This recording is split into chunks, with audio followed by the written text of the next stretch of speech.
वन्दितु सौसिद्धे रोमचलमनोहरं गतिं पत्ते मोचामि समयपालौ नमो शुद्ध केवली बणिदम्।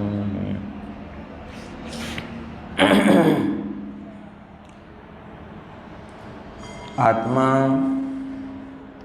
या जगत का कोई भी पदार्थ अपने अपने परिणामों को ही करता है। ये जगत की अटल मर्यादा है। और अगर एक परिणाम को दूसरा करने लगे,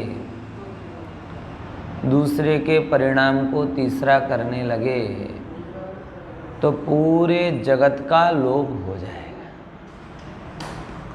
आएगी नहीं ये बात समझ में? हाँ, पूरे जगत का। जगत में बचेगा क्या भाई?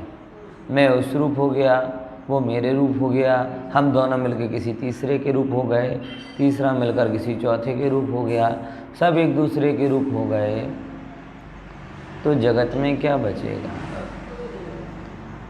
इसीलिए मेरी एक पर्याय दूसरी पर्याय रूप नहीं होती, ये मेरा जगत पर उपकार है। मेरे गुण दूसरे गुण रूप नहीं होते, ये मेरा जगत पर उपकार है।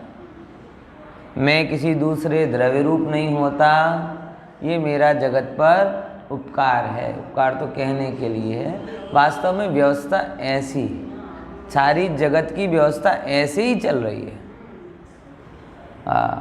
समझो कि नहीं समझे?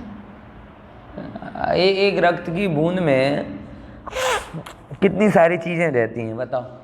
WBC, RBC, प्लेटलेट और ना जाने क्या क्या, हीमोग्लोबिन, ये सब एक बूंद लेता है और सब बता देता है।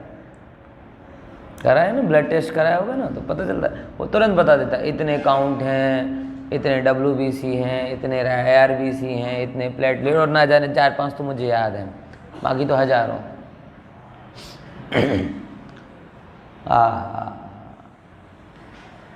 सब एक एक अपने अपने रूप रहते हैं। तो रक्त रक्त रूप रहता है, और रक्त रक्त रूप रहता है, तो तुम तुम्हारे रूप रहते हो।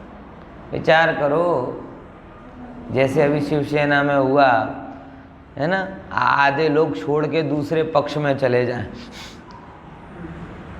है नवीन भाई, RBC छोड़ के चलो, अपन आधा बहुमत है अपना, अपन WBC बन जाए, लाल रंग छोड़ के सफ़ेद रंग धारण कर लें, तो क्या होगा? वस्तु व्यवस्था चाहे अपना क्या होगा, और अगर ऐसा सब में हो गया तो फिर सबका क्या होगा? और सबसे बना हुआ जगत है, फिर उसका क्या रहेगा? यानी एक बड़ी गजब व्यवस्था है। आप मानो ना मानो, प्रत्येक द्रव्य अपनी अपनी पर्याय रूप परिणमित हो रहा है। ये पर्याय का जगत पर उपकार, प्रत्येक गुण है वो उसका जगत पर उपकार, प्रत्येक द्रव्य का जगत पर उपकार, जगत पर उसका उपकार, कि जगत उसको अपने रूप नहीं कर रहा, ये उसके रूप नहीं हो रही। ऐसा नहीं कि बहुमत है तो बहुमत अल्पमत को खींच ले, ऐसा भी नहीं कि अल्पमत घबरा के बहुमत में चला जाए। राजनीति में तो यही होता है ना। अमित शाह जी मास्टर है हमारे ये राजनीति के नए तरीकों के, क्या कर ले, बहुमत वाला अल्पमत को खींच ले, एक तो ये बनता है, या फिर अल्पमत वाला घबरा के बहुमत के पास चला जाए। यहाँ दोनों ही नहीं है। एक भी पर्याय वो पूरे लोकालोक को टक्कर दे रही, और लोकालोक भी उसका अवकार कर रहा है, नहीं भाई तू तेरे रूप से रह, कोई चिंता नहीं। पर्याय घबरा के पर रूप नहीं होती, और पर अहंकार में पर्याय को अपने रूप नहीं करता। क्या गजब व्यवस्था चल रही है, क्या गजब व्यवस्था चल रही है, सोच के देखो जरा। इसीलिए यहाँ पर जो ऐसी व्यवस्था को बिगाड़ने का काम करे, कोई इतनी सी बात, बहुत सारे लोग कह सकते हैं ना, अरे मैंने बोल दिया, मैंने बोला, ये बोलने में कौन सा मिथ्यात्व हो गया? मैंने खाया, मैंने बनाया, मैंने कमाया, और व्यवहार से जुड़ा हुआ हूँ ना, करता हूँ तो कह दिया, ऐसा है। अरे प्रभु, तेरी इस कथन ने, जो तेरे कथन, वो तो कथन है, अगर तेरा कथन सफल हो जाए तो सारे जगत का कर्ता तू बन जाएगा। इसमें अनंत पदार्थों की स्वाधीनता छीनने का अपराध है। ये मैंने उंगली टेढ़ी की, अपन तो कहते ही ना, सीधी उंगली से घी नहीं निकलता, तो क्या करनी पड़ती है ना, टेढ़ी करनी पड़ती ना। भाई ये टेढ़ी करने के चक्कर में तूने अनंत पदार्थ, तेरी मिथ्या दृष्टि टेढ़ी कर ली, तूने दृष्टि टेढ़ी कर ली। अरे ऐसा की तो की ना, घी निकालने के, घी नहीं निकला, तेरा तेल निकल गया। समझ में आया? ये लोगों को ये समझ में नहीं आता कि मैंने उंगली टेढ़ी की, ये कहने में मैंने कौन सा अपराध कर दिया। अरे भव्य, मैंने उंगली टेढ़ी की ऐसा कहने में अनंत लोकालोक के पदार्थों की स्वाधीनता छीनने का महा अपराध हुआ। अनंत पदार्थों की प्रभुता छीनने का महा अपराध हुआ है। अब बोलो, है? अरे कम अपराध है। आज हम बोलते हैं कि अब मुसलमानों ने हमको गुलाम बनाया है, अंग्रेजों ने हमको गुलाम बनाया, बराबर, और ये कहने में तुम अनंत पदार्थों को गुलाम बनाना चाहते हो, उंगली टेढ़ी की। अब ये बात कम है क्या कि जिस मान्यता में अनंत पर पदार्थों को क्या कहते हैं, अधीन बनाने की बुद्धि हो, वो क्या मिथ्या दृष्टि नहीं है? समझ में आया? इसीलिए हाँ, तो हम कहना बंद कर देंगे, तो बोले कहना बंद करने से मिथ्या तो बंद नहीं होगा, ये समझ लो। कहना योग्य व्यवहार वो तो अलग बात है, लेकिन ये मान्यता कि मैंने इसका बाल बांका कर दिया, मैंने उंगली टेढ़ी कर दी, मैंने ऐसा बोला, मैंने वैसा बोला, ये जो मान्यता है ना, मान्यता है, बात मान्यता की है, भाषा की नहीं है। भाषा तो समय सार के कारण हम सही सही बोल रहे, अगर समय सार हमारे सामने नहीं होता तो भाषा तो जगत की बोलते, भाषा तो जगत की बोलते ना। आप क्या करते हो साहब, हम तो जानते देखते हैं। अरे ऐसा थोड़ी तुम बोलोगे, कोई बोलेगा भाई हम ऐसा है, ये दुकान है, नौकरी करते हैं, फलाना, बोला जाता है। भाषा में कोई मिथ्या तो सम्यक तो है ही नहीं। और अपने लोगों के साथ समस्या ये होती है कि सुधार भाषा में करने जाते हैं, जबकि सुधार करना है अभिप्राय में। पकड़ते भाषा से हैं, जबकि पकड़ना अभिप्राय को चाहिए है। हाँ, ऐसे ज्ञानियों पे भी लगाते हैं। कोई ज्ञानी ऐसा सामान्य व्यवहार का कथन कर दे कि भाई वहाँ गया ना मैंने, ओ लो बताओ बताओ बताओ, ये खुद दुनिया को प्रवचन करते हैं और कह रहे हैं कि मैं वहाँ गया ना मैंने ऐसा किया, गया भी, किया भी, हुआ भी, सब तो यही कर रहे करते तो अरे भाई तू समझ, मैं वहाँ पहुँचा, परिणमन स्वयं हो गया, इतनी लंबी लंबी बोलूँगा तो तुम्हारा धैर्य रहेगा क्या सुनने का? है? भाई समझो, भाषा बदलने का नाम धर्म नहीं है, भोजन बदलने का नाम धर्म नहीं है, वेशभूषा बदलने का नाम भी धर्म नहीं है, अरे बाहर की क्रिया बदलने का नाम भी धर्म नहीं। मैं कुछ बदल सकता हूँ, इस बुद्धि के बदलने का नाम धर्म है। समझ में आया?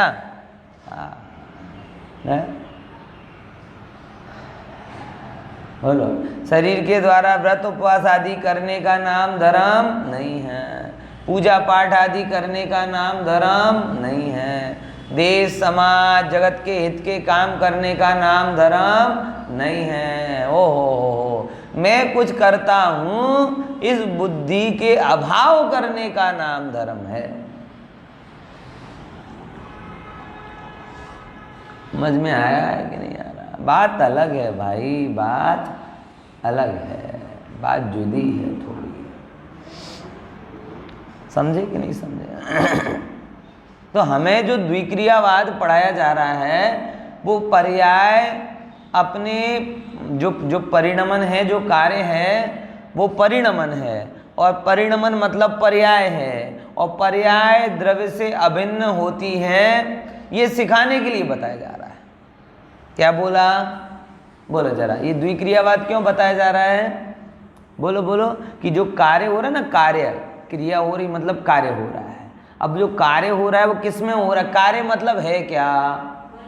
कार्य मतलब परिणमन। बोलो, थोड़े गंभीरता से विचारोगे तो पता चलेगा। खीर कभी बनती है क्या? दूध पाक कभी बनता है क्या? श्वेता बहन बनाते हो? ऐसे प्रश्न करते ना, मुमुक्षु कंफ्यूज हो जाते हैं। अब पंडित जी निश्चय से पूछ रहे हैं कि व्यवहार से पूछ रहे हैं? हाँ, निश्चय से तो बनाते नहीं हैं, व्यवहार से तो बनाते। अरे समझो, दूध पाक नाम की कोई वस्तु ही नहीं। दूध पाक नाम की कोई, ये तुमने क्या दूध पाक बनाया? दूध पाक में क्या क्या डाला? दूध में गर्म होने रूप कार्य हुआ, शक्कर में पिघलने रूप कार्य हुआ, चावल में चुड़ने रूप कार्य हुआ, केसर में पीलापन छोड़ने रूप कार्य हुआ, और भी जो जो डालते हो, ड्राई फ्रूट डाले तो उनका उसमें पकने रूप कार्य हुआ। तो अग्नि ने तो किया ना सब कुछ? बोले नहीं, अग्नि का गर्म होने रूप कार्य हुआ। लाइटर ने क्या किया? चिंगारी छोड़ने रूप कार्य हुआ। तुमने क्या किया? अपने हाथ को थोड़ी हिलाया मैंने, हाथ तो पर द्रव्य हो गया, तो ये हाथ का परिणमन उसमें कार्य हुआ, इसके निमित्त से चम्मच का अलग कार्य हुआ, और तुम्हारे अंदर में विकल्प हुए वो अलग कार्य हुआ। इतने सारे कार्य हो रहे अलग अलग। अब कभी ध्यान जाता है हमारा इन बातों का? है दूध पाक बना ना, तो दूध पाक है क्या पहले ये तो बताओ। है अरे भाई, ये अलग अलग कार्य आपको दिखाई देंगे तो भ्रमणा खत्म हो जाएगी। भाई जगत में प्रत्येक पुद्गल द्रव्य अपने अपने अंदर में स्वतंत्र है। और देखो, एक और गहराई से जाओगे ना तो चावल भी कुछ नहीं है, ड्राई फ्रूट भी कुछ नहीं है। चावल में जितने परमाणु हैं ना, उतने ही परमाणु वो अपना अपना कार्य कर रहे हैं। कई बार होता है ना, एक एक थोड़ा पक जाता है, कुछ हिस्सा कच्चा रह जाता कि नहीं रह जाता? कई बार ऐसा होता है कि साइड का क्या हो जाए, सॉफ्ट हो जाए ना, बीच का क्या रह जाए, कच्चा रह जाए। हमारे यहाँ उसको बोलते कटकरा, कटकरा बोलते हैं। कटकरा मतलब समझ गया ना? कुछ हिस्सा कच्चा सा है और कुछ हिस्सा। अगर चावल एक द्रव्य होता, चावल एक द्रव्य होता तो कटकरा नाम की प्रजाति खत्म हो जाती। है कि कट भी जाता है और कर भी होता है, इसलिए उसका नाम है कटकरा। आप गुजराती में भी कुछ बोलते होंगे ना इसको, कर है छे એવું કંઈ કહે છે ને, થોડો કાચો પાકો રહી જાય તો શું કહો છો? है हाँ, कचकची। मतलब ये एक द्रव्य नहीं है। एक द्रव्य होता तो सबका एक रूप परिणमन होता। ये चावल में अगर हजार लाख परमाणुओं से मिलकर बना है तो 1000 लाख परमाणु एक साथ अपनी अपनी कठोरता रूप पर्याय को छोड़कर कोमलता रूप पर्याय को ग्रहण कर रहे हैं, कच्ची पर्याय को छोड़कर पक्की पर्याय को ग्रहण कर रहे हैं। यहां तो कह रहे एक चावल ही चावल नहीं है, तो चावलों के समूह से बनने वाला दूध पाक कैसा हो? बोलो, दूध तो एक है ना? नहीं, दूध भी अलग अलग है। नीचे वाला दूध जल्दी गर्म हो जाता है, ऊपर वाला बाद में होता है। अगर एक द्रव्य होता तो सबकी उष्णता रूप पर्याय एक सी होती। वस्तु देखो तो कितनी स्वतंत्र है। शरीर देख लो, शरीर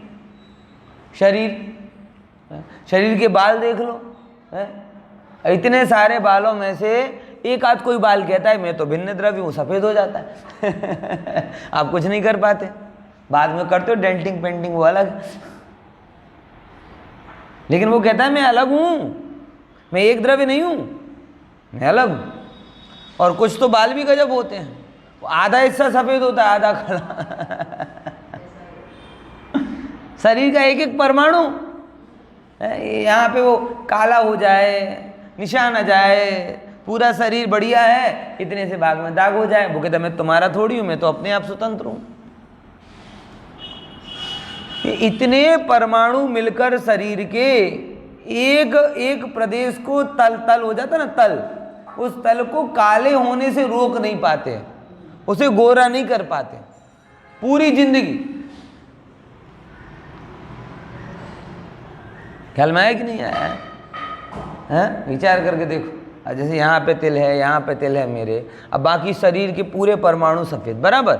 अब ये इतने सारे परमाणु मिलकर एक जगह को क्या नहीं कर पा रहे?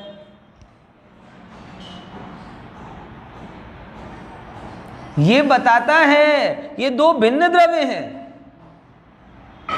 हम तो शरीर को एक द्रव्य मानते हैं, ये शरीर अनंत द्रव्य, अनंत पुद्गल द्रव्यों का पिंड रूप अवस्था है। अब विचार करके चलो, हर जगह घड़पन अलग अलग तरीके से आता कि नहीं आता? त्वचा में खाल लटकने के जैसे आता है, यहाँ पे झुर्रियों के रूप में आता है, यहाँ बाल को सफेद करने के रूप में आता है, दांत में हिलने के रूप से आता है, आंखों में दृष्टि कमजोर होने के रूप से आता है। एक ही आयु बढ़ रही है, और आयु के इफेक्ट आपके शरीर पे किस किस रूप में आ रहा है देखो जरा, है? बोलो, विचार करके देखो। ये तो मैंने बताया, बाकी सब अपने को पता ही है ना कि बाल अलग रूप में, उसमें वर्णात्मक परिवर्तन हो रहा है। बाल में कैसा परिवर्तन हो रहा है? वर्णात्मक। त्वचा में बोले छुओगे तो पहली कैसी होती है? सॉफ्ट होती है स्किन, जैसे जैसे उम्र बढ़ती है उसमें शुष्कता आती जाती है, उसमें स्पर्शनात्मक रूप से परिवर्तन आ रहा। दांतों में संरचनात्मक रूप से परिवर्तन आ रहा,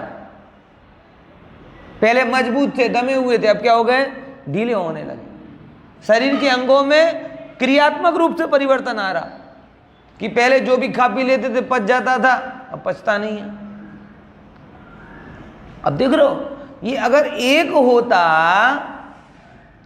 मुझे ज्यादा एनाटॉमी, मुझे इतना बताना, जो मुद्दे की बात वो समझना, अगर ये सब एक होता तो एक सा परिणमन होता।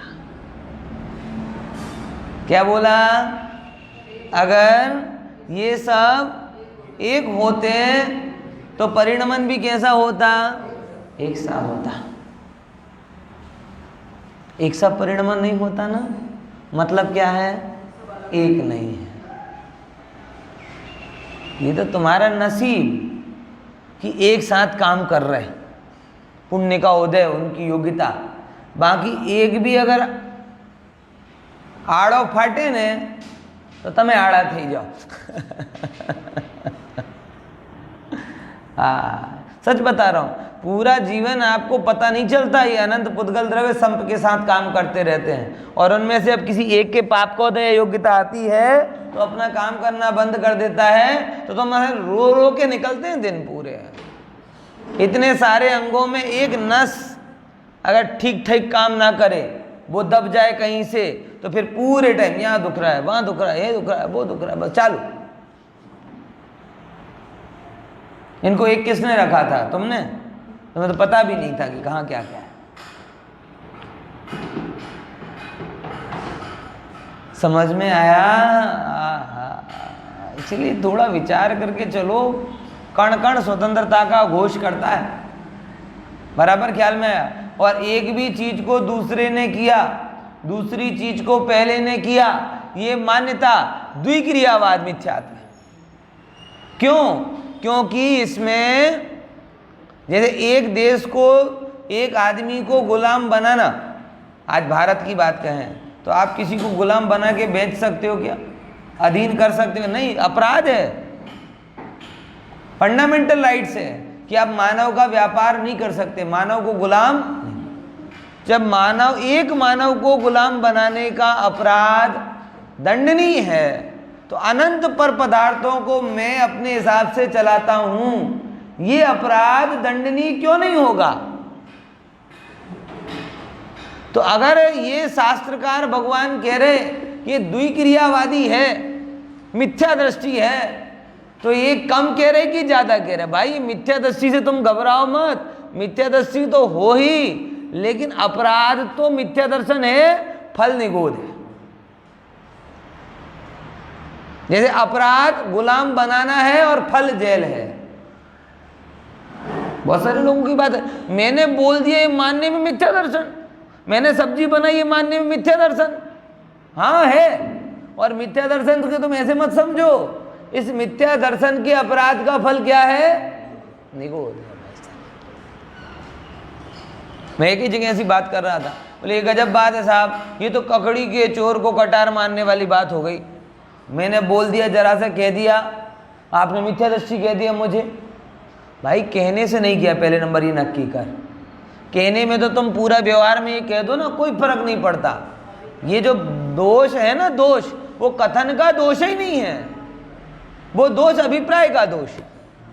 हाँ, एक भी परमाणु को मैंने अपने अधीन किया, मतलब मेरे अभिप्राय में अनंत परमाणुओं को अधीन बनाने का भाव है, ये मिथ्या दर्शन। एक भी परमाणु को मैंने ये माना कि मैं इसके अनुसार कार्य करता हूं, इसमें अनंत परमाणुओं को अपने अनुसार कराने का भाव है, ये मिथ्या दर्शन।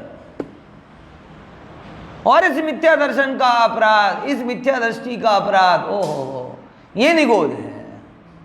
ये कोई संक्षिप्त बात नहीं है, क्योंकि इसमें अभिप्राय में क्या छिपा हुआ।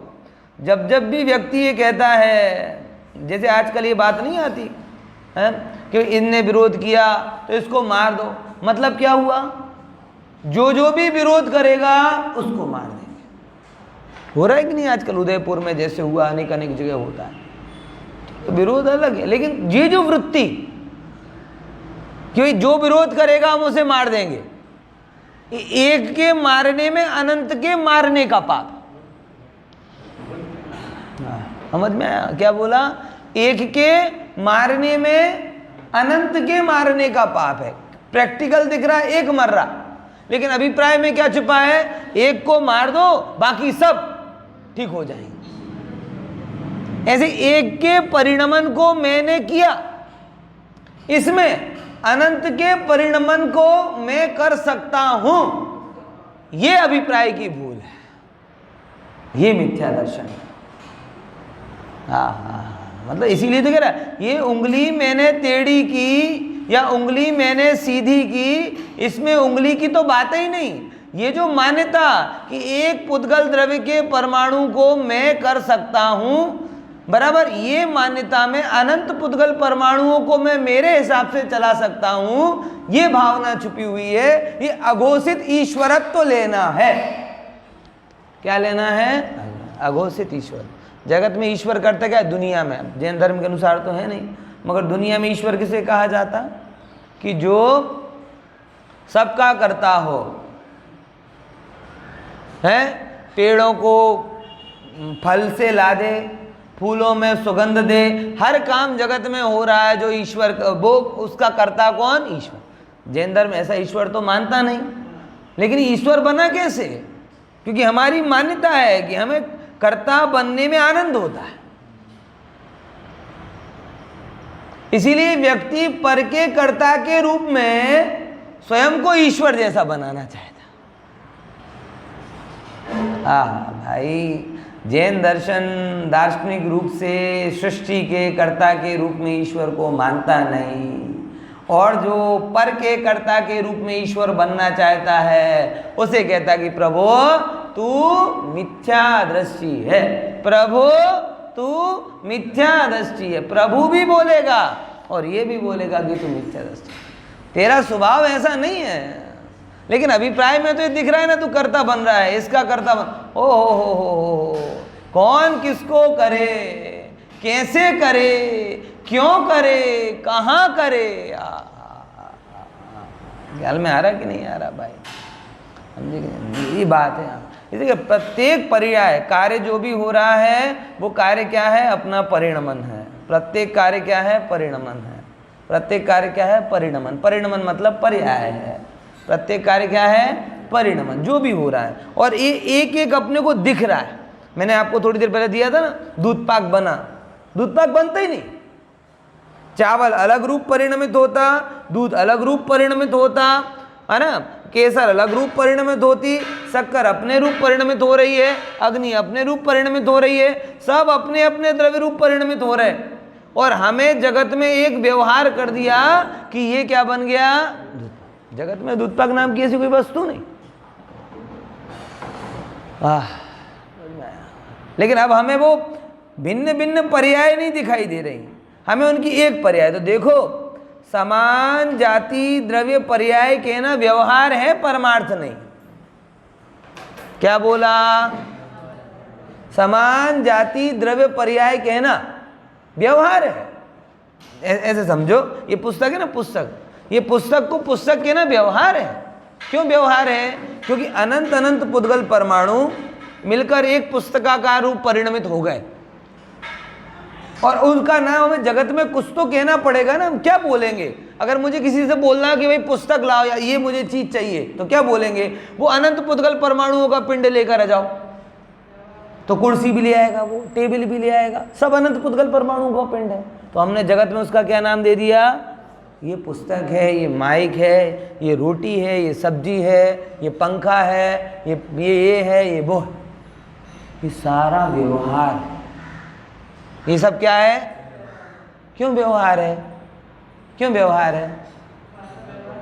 खरे खर जोवा जाओ तो एक एक परमाणु पोत पोताने रूपे परिणमित छे, पुस्तक रूपे परिणमित છે જ નહીં। હા, એટલા માટે એ પાનો ફાટી જાય, આનો અંશ ઘસાઈ જાય, તો જે ઘસાવાવાળો અંશ છે એ જ ઘસાય, વસ્તુ ઘસાતી નથી। જે પરમાણુની લાયકાત થઈ જાય, હવે મને અહીંયા રહેવું નથી, એ ઘસાઈને નીકળી જાય। પુસ્તક હોત તો એ પરમાણુ અનંતકાલ સુધી ત્યાંનો ત્યાં હોત। हमारी दृष्टि समान जाति व्यवहार से ऊपर जाती नहीं, व्यवहार के बीच में जो छिपी हुई प्रभुता है, ओ हो मूलभूत सत्य कि ये अनंत पुद्गल परमाणु एक रूप दिख रहे, ये एक रूप होते नहीं, ये एक रूप कहे जाते। ये शरीर और आत्मा असमान जाति पर्याय रूप, ये एक पर्याय रूप कही जा रही है, मगर एक रूप होती नहीं, कही जाती है। आह, जब ये आत्मा इस मनुष्य पर्याय को छोड़कर जाएगी तो क्या लेकर जाएगी? अगर ये एक होती तो यादगार के रूप में कुछ तो लेकर जाती, शरीर का हिस्सा, हार्ट, किडनी, लीवर, जो अंग बहुत प्रिय है वो ले जाती है। जो अंग बहुत प्रिय, जिस अंग के लिए तुमने दिन भर मेहनत की, त्वचा, चमड़ी, बोलो, कुछ तो ले जाती। ओहो, एक परमाणु को ग्रहण नहीं करती, एक परमाणु को ग्रहण नहीं करती, आती है, चली जाती है, और पूरे जीवन ये मैं ऐसी मान्यता करता रहता। तो समझना जरा बात को, समान जाति द्रव्य पर्याय ये पुद्गल में हुई, और असमान जाति द्रव्य पर्याय ये जीव और मनुष्य में, जीव और शरीर में हुई। ये दोनों कहना क्या है? क्या है? व्यवहार है। कहना मिथ्या तो नहीं है, व्यवहार, मानना मिथ्या। दो अंतर चाहिए। कहना भाषा का विषय, मानना अभिप्राय का विषय। कहना भाषा का विषय, भाषा में तो यही कहा जाएगा ना भैया, और नई भाषा बनाए कैसे और क्यों, दोनों प्रश्न है मेरे सामने। बनाने की जरूरत क्या है? बनाने की जरूरत क्या है और क्यों बनाए, कैसे बनाए? बनाए भी तो चलो, हमें जरूरत भी हो तो बनाना चाहें तो कैसे बना सकते हैं? क्योंकि सारी भाषा की व्यवस्था किससे बनी? व्यवहार से बनी। जगत में हर वस्तु का नामकरण हुआ, उस नामकरण से भाषा बनी, और भाषा से व्यवहार चल रहा है। निश्चय की क्या भाषा बनाओगे? तो भाषा है ही नहीं, भाषा निश्चय का विषय ही नहीं है। हाँ, जानने की बात है। ओह प्रभु, समान द्रव्य समान रूप से परिणमित होने पर भी प्रत्येक द्रव्य अपने अपने पर्याय रूप परिणमित हो रहा है। तो मैं लगा रोटी फूली एक कार्य हुआ, एक कार्य हुआ, एक कार्य हुआ, रोटी फूल गई, बढ़िया, सिक जाती है तो क्या हो जाती है, फूल जाती है। तुम कहे रोटी फूली, विनोद भाई एक कार्य हुआ कि अनेक कार्य हुआ? इस रोटी के जितने परमाणु थे वो सब अलग अलग उष्ण हुए, सब एक साथ उष्ण हुए बात अलग है, लेकिन सब अलग अलग उष्ण हुए। एक साथ मतलब एक जगह है, लेकिन उसके बाद में एक हिस्सा, ये हिस्सा, ये हिस्सा, ये हिस्सा, ये सारे हिस्से ये अपने आप ऐसे ऐसे हो गए, बराबर। ये हर हिस्से ने अपने अपने अनुसार गर्माहट को ग्रहण किया और इसके कारण हवा उसके अंदर भरी और वो फूल गई। बोलो। और उसमें कभी बार रोटी होती ना, कोने से फूल जाती है, साइड से रह जाती है, कोने से रह जाती है, मतलब क्या, उसने वो गर्माहट को नहीं ग्रहण किया। एक द्रव्य होता तो रोटी फूलना एक कार्य नहीं है, उसके असंख्यात पुद्गल परमाणुओं का एक कार्य है और वो सब अपना अपना कार्य कर रहे हैं और अपना अपना कार्य कर रहे हैं तो काम होता दिखाई देता है। 1 अरब आदमी वोट दे देते हैं, अपने अपने वोट देते हैं, एक नेता बन जाता है।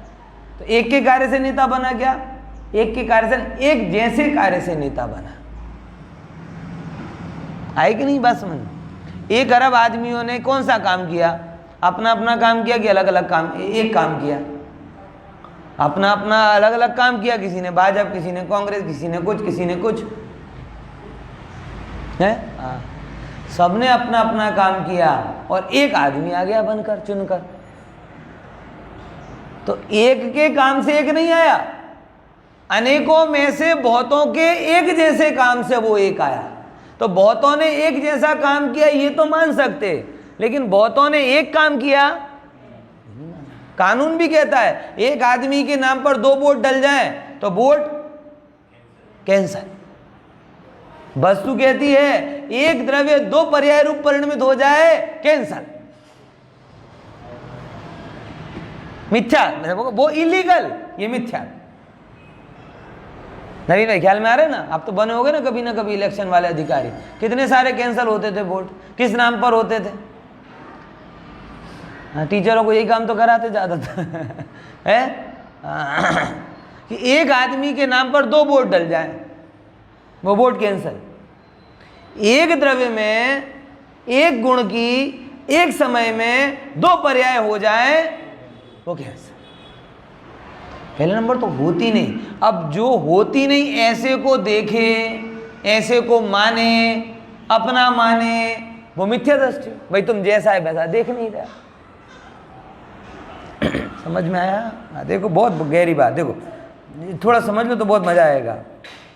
प्रथम तो टीका, प्रथम तो जगतમાં જે ક્રિયા છે 155 જે ક્રિયા છે તે બધીએ કેવી હોવાથી પરિણામ, એટલે અધર ક્રિયા કોઈ નથી। કોઈ કહે કે કાર્ય થઈ રહ્યો છે પણ ક્યાં થઈ રહ્યો છે એવું તો કોઈ છે જ નહીં। એટલે इसीलिए जो कार्य में आधार ना हो वो कार्य ही नहीं। मैंने आपको बोला था ना दूध पाक बनता है क्या? नहीं बनता, क्योंकि दूध पाक का आधार क्या? रोटी सिकती है क्या? रोटी है ही नहीं। ये व्यवहार से कहा जा रहा, जिस कार्य का आधार हो वही कार्य है। अब ये आपकी भाषा में कठिन पड़ेगा बनाना, ये भाषा में कठिन पड़ेगा बनाना कि रोटी नहीं, गाड़ी चलती है। अरे भाई गाड़ी नाम का द्रव्य तो लाओ पहले, तब वो उसका गुण नक्की करेंगे, फिर उसके कार्य पर्याय नक्की करेंगे। हमारा सारा जीवन व्यवहार में 2 को 1 गिनने में जा रहा है, सारा जीवन। इसीलिए मैंने आपको बताया कि तुम कहते हो दूध पाक बना, दूध पाक बना ही नहीं, क्योंकि वो कार्य है कहाँ? कार्य एक द्रव्य में कि अनंत द्रव्य में? तो अनंत द्रव्यों में अपना अपना काम हुआ। अनंत द्रव्यों में कौन सा काम हुआ? अपना अपना काम। 1 करोड़ लोगों, एक करोड़ लोगों ने, बराबर 100 करोड़ लोगों ने वोट दिए, अपने अपने वोट दिए। क्या दिया? अपने अपने वोट दिए, अपना अपना कार्य हुआ। ठीक है ना, जो कार्य जिसका कोई आधार ना हो वो कार्य नहीं है, जो आधार से होता है वो ही कार्य होता है, क्योंकि गुणों का परिणमन वो पर्याय, और उस पर्याय को ही क्या कहते हैं, कार्य कहते हैं। क्या समझे बेटा, गुणों का परिणमन वो क्या कहलाती है, पर्याय, और वो पर्याय को ही क्या कहा है, कार्य। मैं जान रहा हूं ये कार्य है, क्यों, क्योंकि मैं जीव हूं, जीव के अंदर ज्ञान नाम का गुण है, और उसमें जानन जानन जानन जानन जानन जानन रूप पर्याय हो नहीं। पॉइंट समझ में आया? मैं जीव द्रव्य हूं, मेरे में कौन सा गुण है, ज्ञान नाम का गुण है, जानन जानन रूप पर्याय हो रही, तो जानन रूप पर्याय हो रही वो कार्य है। क्यों है, क्योंकि वो ज्ञान गुण की पर्याय है। कैरी है, कैरी हरी थी, कार्य है, क्यों, क्योंकि उसमें बोलो स्पर्श नाम का गुण है, स्पर्श नाम के गुण का एक परिणमन है, बराबर, वर्ण नाम का गुण है, उसके अंदर हरापन आया, स्पर्श नाम का गुण है, उसमें कड़कपन आया, वो बदल गई, हरे से पीली हो गई, कड़क से सॉफ्ट हो गई, खट्टी से मीठी हो गई, ये कार्य है। क्यों कार्य है, क्योंकि वो पर्याय है, जो पर्याय नहीं हो वो कार्य कैसा, क्योंकि कहाँ होगा, प्रश्न है। आप मुझे बता दो कोई भी कार्य जो पर्याय ना हो और कार्य हो, निराधार वस्तु है। नहीं, देखो, प्रथम तो जगतમાં જે ક્રિયા છે તે બધી પરિણામ સ્વરૂપ હોવાથી ખરેખર પરિણામથી ભિન્ન નથી। જે કંઈ પણ થાય છે એ જે તે દ્રવ્યનો ગુણનો કંઈ અવસ્થા છે, પરિણમન છે, પર્યાય છે। અને જો બીજા નંબરની વાત, પરિણામ પણ પરિણામીથી भिन्न નથી, કારણ કે પરિણામ અને પરિણામી अभिन्न वस्तु છે। अब जो वस्तु ये वस्तु की थी, पर्याय कहाँ पर, मिठास अलग से मिलेगी क्या, मिठास कहाँ मिलेगी भाई, गन्ने में मिलेगी, शक्कर में मिलेगी, क्या कोई और कैरी में मिलेगी, या कोई और वस्तु में मिलेगी। तो जो मिठास रूप परिणमन हो रहा है वो उस वस्तु से भिन्न थोड़ी है। आप उसे भिन्न करके देख सकते हो लेकिन भिन्न कर नहीं सकते। ये द्रव्य और पर्याय का संबंध समझ में आया। द्रव्य और पर्याय को डिस्टिंग्विश किया जा सकता है, डिवाइड नहीं किया जा सकता। अंदर समझे ना, दो शब्द है इंग्लिश में, प्रतीक ख्याल में ना, डिस्टिंग्विश करना और डिवाइड करना। आप उसे अलग अलग करके जान सकते हो लेकिन अलग अलग कर नहीं सकते। भेद करके जान सकते हो, पृथक पृथक नहीं कर सकते। तो मैं पर्याय को अलग जान लूं, गुण को अलग जान लूं, द्रव्य को अलग जान नहीं सर, अलग अलग कर नहीं सकते, अलग अलग, क्योंकि उनका स्वरूप कैसा है, बराबर समझे आया कि नहीं समझे। आपको कभी सोना लेना हो तो साहब मैं पर्याय नहीं लूँ, मैं तो शुद्ध सोना लूँगा। तो शुद्ध सोना लोगे तो मतलब क्या लोगे, बीटी लोगे, बूटी लोगे, हार लोगे, क्या लोगे, नहीं हम तो कुछ नहीं लोगे, तो लकड़ी लोगे, बिस्किट लोगे, ईंट ले लोगे ज़्यादा पैसा होगा तो। लेकिन ये क्या पर्याय नहीं, बोल नहीं हमें तो जैसे पर्यायों से पार भगवान आत्मा चाहिए, ऐसे अवस्थाओं से पार सोना चाहिए। तो बोलो जैसे पर्यायों से पार भगवान आत्मा दृष्टि का विषय है, ऐसे पर्यायों से पार सोना भी दृष्टि का विषय है। वस्तु में भिन्न भिन्न, क्योंकि वस्तु में दोनों कैसे रहते हैं, अभिन्न रहते हैं। वस्तु में कैसे रहते हैं दोनों, अभिन्न। बस यही बात है कि जो भिन्न है उसे भिन्न जान लो, और दृष्टि में जिसे भिन्न किया जाता है उसे दृष्टि से भिन्न मान लो, और जो कभी भी किसी भी रूप में अभिन्न होता नहीं, ऐसे त्रिकाली ध्रुव प्रभु को अपना मान लो। धर्म खत्म। क्या बोला, 3 चीजें बोली। जो भिन्न है उसे भिन्न मानो, शरीर आदि सारे पदार्थ शरीर को लिया, यानी ये जो भिन्न किया इससे सारे भिन्न हो गए। जो भिन्न है उसे भिन्न मानना। जहाँ देह अपनी नहीं तहाँ न अपना कोई, घर संपत्ति पर प्रकट हैं पर हैं परिजन। ओहो, देहादि सारे पर पदार्थ जो भिन्न हैं उन्हें भिन्न मान लो। जो भिन्न ही थे वो तो उन्हें भिन्न मानने में क्या जरूरत है। अब और अंदर आए, जो भिन्न तो नहीं है लेकिन वेद ज्ञान के बल से जिन्हें भिन्न किया जा सकता है, वेद ज्ञान के बल से जिन्हें भिन्न देखा जा सकता है, वेद ज्ञान के बल से जिससे भिन्न अनुभव किया जा सकता है, ऐसे कौन? रागादि भाव। इनको, इनसे भिन्न अपने आप को मान लो। और जो कभी किसी भी रूप में भिन्न हो सकता नहीं, ऐसे त्रिकाली प्रभु को अपना मान लो, धर्म खत्म। भिन्न को भिन्न जान लो, जिसको भिन्न किया जा सकता हो उससे भिन्न अपने आप को अनुभव लो, और जो कभी किसी भी रूप में भिन्न हुआ नहीं, ऐसे त्रिकाली प्रभु को ऐसा मैं हूं ऐसा मान लो। इसके आगे धर्म कुछ है ही नहीं, बाकी जो कुछ है उसका विस्तार। हाँ, समझ में आया? देखो भाई गजब है ना। तो परिणाम परिणामी थी, भिन्न નથી। परिणाम જે થાય છે ને, પરિણામ, પરિવર્તન, પરિણમન, એ કોઈ પરિણામીથી ભિન્ન નથી। જ્યાં પરિણામી છે ત્યાં જ પરિણામ છે, પણ જ્ઞાનીની દ્રષ્ટિ પરિણામ ઉપર હોતી નથી, પરિણામી ઉપર હોય છે, અને એ પરિણામી એને અપરિણામી રૂપે દેખાય છે। પરિણામ સહિત હોવા છતાં પણ જ્યાં પરિણામ પરિવર્તનશીલ છે ત્યાં ત્રિકાલી ધ્રુવ સનાતન છે। પરિવર્તનશીલ પરિણામીમાં પરિણામ મારો નથી, ત્રિકાલી ધ્રુવ સ્વરૂપ એ મારો છે। એમ જાણીને એના પ્રત્યે સમર્પિત થઈ જાય।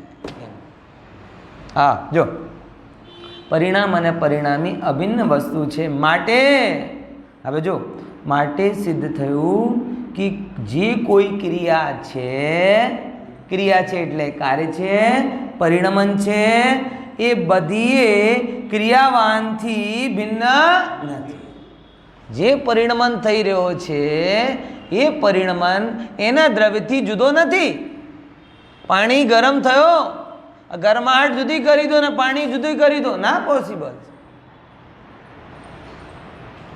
अपन गर्मी में है ना, कई बार पहुँचते एकदम बहुत गर्मी में घर पे आए और किसी ने तपेले का जो रखा तो आप पानी वो दे दिया आपको, आपने वो ठंडा पानी नहीं है क्या? अरे क्या आप पर्यायों से पार है, गर्माहट को गौण करके शीतल पानी ग्रहण कर लो है। तो पता चल जाएगा कि पर्याय किस रूप में भिन्न होती हैं और किस रूप में नहीं होती। विनोद भाई, पर्याय तो भिन्न है ना, तो फिर गर्म उकलता हुआ पानी दे दें आपको और पी लो, और कोई पूछे कि नहीं नहीं नहीं नहीं इसमें क्या बड़ी बात है, आप तो वेद ज्ञानी हो, द्रव्य दृष्टि वाले हो, गर्माहट को गौण कर दो, पानी को पी जाओ। जीभ जलेगी, पेट जलेगा ना, संतुष्टि मिलेगी। भाई समझो, पर्यायों की भिन्नता अलग प्रकार की होती है। पर्याय और पर्यायवान, परिणाम और परिणामी, ये वस्तु रूप से भिन्न नहीं होते हैं, दृष्टि रूप से भिन्न होते हैं। सब प्रयोजन इन्हें भिन्न करा जाता है? आप प्रयोजन लगाओगे हैं? बताओ, गर्म पानी पी नहीं सकते क्योंकि गर्माहट की पर्याय को पानी से गौण नहीं कर पाते, बराबर। और गर्मा गर्म राग देश पीते जाते हो, और जब भी बात करते हैं राग क्यों किया, अरे वो तो पर्याय है, भिन्न है। अगर वो भिन्न है तो गर्म पानी पियो ना પછી પણ ગરમ પાણી તો અંદર ઉકળતું નીચે ઉતરતું નથી, તો પછી એ છલ મત કરો, डबल बातें मत करो। फिर पर्यायों से पार की बात आए तो त्रिकाली ध्रुव का अनुभव आना चाहिए, राग आदि का पोषण नहीं होना चाहिए। समझे कि नहीं समझे? और राग आदि का पोषण जब करने का अभिप्राय हो रहा हो तो समझ लो पर्याय और पर्यायवान भिन्न नहीं अभिन्न है। आ रही कि नहीं यारी बात समझ है? हाँ हाँ, ये अलग अलग लोग छल ग्रहण करते हैं, उनमें से एक छल है। फिर से पर्यायों से पार की बात चल रही हो तो त्रिकाली ध्रुव का अनुभव के लिए होनी चाहिए, राग आदि के पोषण के लिए नहीं। हाँ हाँ, और जो राग आदि के लिए पोषण के लिए बात कर रहा है कि पर्याय अलग है, मैं तो त्रिकाली अलग रहता हूँ और पर्याय खाती है, पीती है, खेलती है, कूदती है, मौज मस्ती करती है, वो तो पर्याय कर रही है। यही सब दूसरी पर्याय से भिन्नता करके देखो पहले। दूसरे को तो ज्ञान में भिन्न नहीं कर सकते और खुद होते हुए भी उसको भिन्न की बात है, ऐसा नहीं होता। जब जब भी ये बात आए तब समझना पर्याय पर्यायवान से अभिन्न है, दृष्टि से भिन्न किया है, वस्तु से नहीं। समझ में आएगा? बेटी को जब घर से विदा करते तो फिर कहते बेटा ये घर भी तेरा है, वो भी तेरा, ऐसे ऐसे भगा नहीं दिया उसको। ऐसा है कि भाई अभी एक प्रयोजन के लिए तुझे जाना पड़ेगा, ससुराल पियर जाना पड़ेगा, ऐसी व्यवस्था है भाई। तो यहाँ की बेटी भी रहे, वहां की बहू बने, ये चल सकता है, लेकिन यहाँ भी रहे और वहां भी रहे ये नहीं चल सकता। तो एक व्यवस्था के रूप में क्या है, तू वहां जा रही है लेकिन इससे तू भिन्न हो गई, ऐसा थोड़ी है। तू तो मेरे हृदय का टुकड़ा है, ऐसा आया कि नहीं आया, ख्याल में आया कि नहीं आया? देखो ऐसे आके रहे।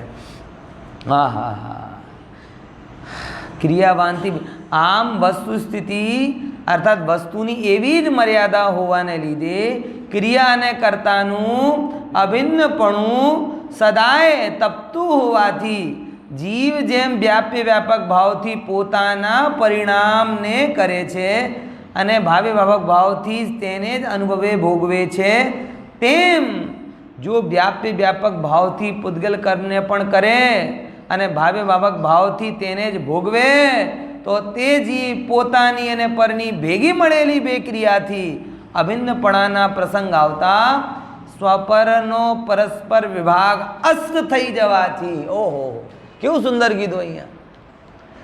ये तो सब बताई, बात किसके लिए बताई थी कि जैसे पर्याय और पर्यायवान, परिणाम और परिणामी ये दोनों अभिन्न रहते हैं, ये दोनों एक दूसरे के साथ में हैं लेकिन अन्य के साथ में नहीं। दोनों एक दूसरे के साथ में हैं लेकिन अन्य के साथ में नहीं। जो एक दूसरे में परिणमित हो जाए तो सौ पर का भेद अस्त हो जाए। तो फिर यहां कह रहे कि पुद्गल परिणाम का कर्ता जीव बने कर्म रूप, और जीव कर्म का कर्ता बने, कर्म जीव का कर्ता बने, तो दो द्रव्यों के बीच में परस्पर भेद नहीं रहेगा। और मैंने पहले ही कहा था दो द्रव्यों का भेद गया तो पूरे जगत का लोप हो गया। क्योंकि जगत क्यों जगत है, क्योंकि प्रत्येक द्रव्य अपने अपने अपने में है। प्रत्येक द्रव्य कहां कहां पर है, अपने अपने में है, इसीलिए जगत जगत है। अगर एक दूसरे में जाए तो जगत जगत रहेगा नहीं। बस वस्तु यही है, स्वपर का विवेक अस्त नहीं हो, भिन्न भिन्न वस्तु भिन्न भिन्न दिखाई दें। इसीलिए पर का मेरे साथ कोई संबंध नहीं, मेरा पर के साथ कोई संबंध नहीं। हर एक द्रव्य स्वतंत्र स्वतंत्र स्वतंत्र अपनी योग्यता में परिणमित होता हुआ जो देखता है वो सम्यक दृष्टि, और जो एक का दूसरे में कर्तृत्व माने वो द्विक्रियावादी मिथ्या दृष्टि। ये बात चल रही है।